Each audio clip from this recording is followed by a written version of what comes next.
Welcome to topic 4 in the textbook for environmental chemistry. Today I'd like to explain to you and deal with the concept of dilute and concentrated to get us to better understand how toxins in the environment might be at low concentrations and therefore maybe not harmful, or at what concentration does it have to be at for it to be fairly harmful. We're going to do this activity, and it's a neat one in class, where we make a series of dilutions for salt water and sugar water, and then we're going to have people blindfolded to see if at what concentration they can no longer taste the salt and the sugar. And more importantly, is there a difference? Is salt easier to detect than sugar at weaker and weaker concentrations? So we're going to have a little fun with that. Let's talk about concentration. First of all, from a chemistry perspective, concentration has to do with the amount of solute in a substance when given a specific amount of solvent. Now, if you remember from grade 8 science, solute has to do with the substance that's in lesser quantity in a solution, and solvent deals with the substance in greatest quantity. So for example, air. If we take the solution air, the solvent would be nitrogen, because air contains 71% nitrogen, and it has all sorts of other solutes which are in smaller amounts. For example, oxygen's a solute in air, carbon dioxide's a solute. Some other important terms for us in this particular topic, and that is, normally we think of a pure substance as there's no solute dissolved, and a dilute substance means there's relatively little solute dissolved. And if it's really concentrated, that means there's a lot of solute. Let's look at this more carefully. Here's a picture of a series of different glasses, all with varying amounts of drink crystal, something like Kool-Aid. Now if I add just 1 gram of Kool-Aid, the color, the qualitative color, is very light. It's weak, and we would call that a dilute solution.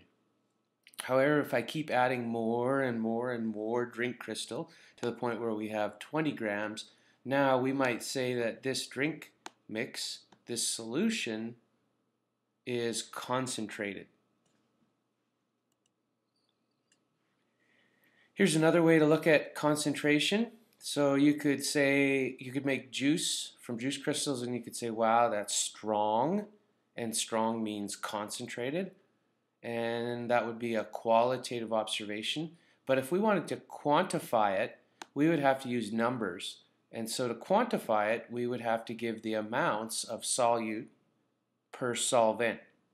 So I would say a solution with 325 grams of juice crystal, solute dissolved in 500 grams of the water solvent at 4 degrees Celsius, that would be strong or concentrated.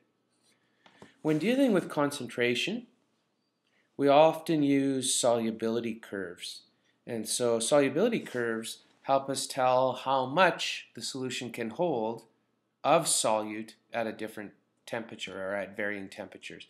Let's take sodium chloride. Sodium chloride, for example, at 10 degrees Celsius on the graph could hold a maximum amount of about 38 grams of NaCl, or sodium chloride. So its solubility is 38 grams per 100 mils or 100 grams of water. So we use this, the line indicates when it's full up or saturated. Anything more at a certain temperature and it couldn't hold it. So let's take NH3. It would be full at 60 degrees Celsius. The ammonia would only hold about 20 grams at 60 degrees Celsius according to the saturation point or line. Any more added and it wouldn't dissolve. Often environmental chemists will use the term ppm, which stands for parts per million, to deal with concentrations of solutes or toxins in the environment. And so this is a way of expressing really dilute amounts of substances. And when it comes to 1 part per million, we say it's equivalent to 1 milligram per liter of the substance, or 1 part per million is the same as having 1 milliliter per liter. Or if it's soil, 1 part per million is the same as a milligram per kilogram. And one of the things we have to do is be able to convert into parts per million. So let's try an example. Let's say we have 1 milliliter of sugar solution, something like glucose, and we dissolve it in 99 mils of water. And we want to find the concentration in parts per million. Well, we set up our ratio, 1 mil per, we say 100 mils of substance, because 99 plus 1. And then we say, well, that'll be equal to so much per million.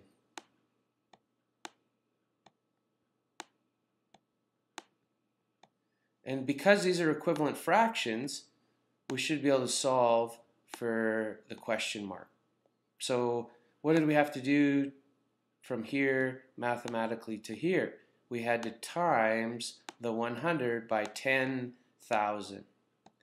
10,000 times by 100 is a million.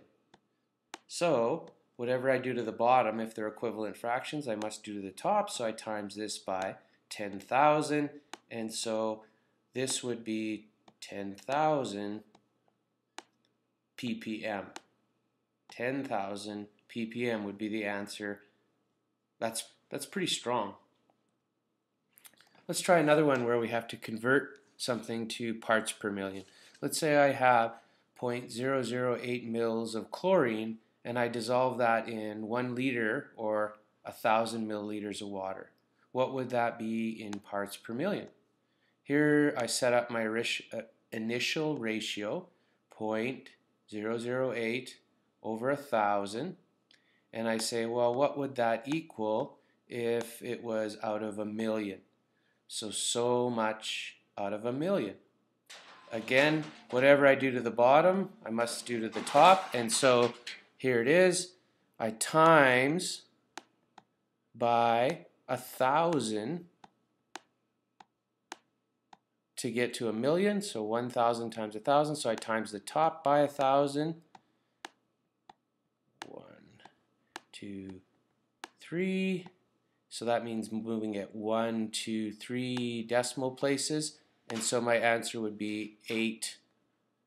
So the answer is 8 parts per million when I convert. One last example. Let's say we get something with weird units like 7 milligrams of fat in 125 liters. Now remember, 1 part per million is equal to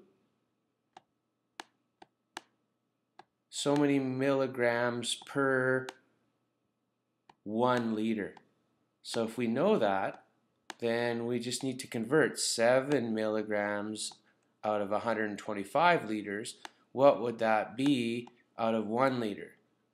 So if I divide by 125 here to get 1 liter, 125 divide, then I do the same to the top because they're equivalent fractions, and I divide by 125, and my answer would be 0.056 milligrams per liter, which is equivalent to a part per million. So it would be 0.056 ppm, parts per million. Lots of times we can get the concentration of things from food labels, and then we have to convert those, for example, to parts per million. One last term, we need to be familiar with the term lethal dose, or lethal dose 50. The lethal dose, or LD50, is that particular concentration of a chemical that would kill 50% of the population. And here are some LD50s of different toxins out there, and you'll see that one of the most potent substances out there is something called botulinum toxin A, which comes from a bacteria. And look at how tiny the concentration is that would kill 50% of the population. And nicotine, which comes in cigarettes, look at how much more you'd have to have, 0.86 parts per million. So there's a huge difference between these two, giving you an idea of how potent botulinum toxin A is from that bacteria. And an insecticide has to be 80 parts per million to kill 50% of the population. So chemists come up with these LD50s, and they vary depending on the substances.